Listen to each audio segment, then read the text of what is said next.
Haia, Mats yma o IRS Cymru. O dechrau, dwi'n sori. Dwi ddim yn siarad lot o Gymraeg, os fi'n bod yn onest, ond ni'n meddwl mae'n bwysig iawn i wneud ffilm bach yn Gymraeg. Pam?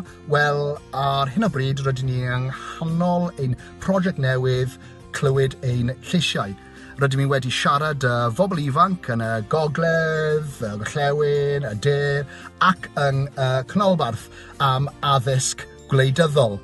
Beth mae nhw eisiau yn ei ddysgu, beth mae nhw angen i baratoi bleidleisiwr.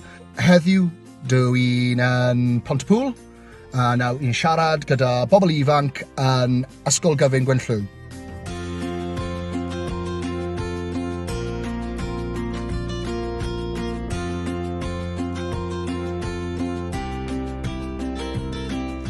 Enw yw Rhian James, dwi'n gweithio yn Ysgol Gyfun Gwynllyw, a mae'n bwysig iawn bod ni'n cael y plant yn fwy ymwybodol o beth sy'n mynd mlaen yn y byd sy'n ohoni, yn enwedig yn ymwneud â gwleidyddiaeth.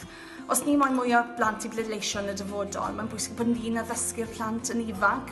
Fi'n meddwl allan ni fod hyd yn oed mewn ynghynt, mewn i'r cynradd, a bod yn dod trwyddo, achos ar y funud be ni'n gweld nifer o blant a rhieni yn anffodus ddim yn mynd mas i bleidleisio.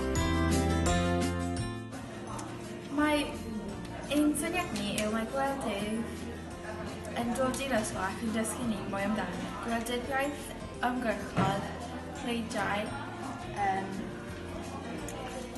parliament a pan nad yn gwrando mae'r nain. Gwybod syniadau y parti a pleidleisio yn yr ysgol. Gwneud votes bach yn yr ysgol, felly ni'n gwybod sut mae'r gweithio. Dyn ni newydd cael sesiwn gwych gyda Ysgol Gyfun Gwynllyw yn Rhyfethyn. Dyn ni'n bles iawn i allu gweithio gyda ysgyblion yr ysgol i gwrando ar awgrymiadau nhw ar gyfer addysg gwleidyddol dyfodol.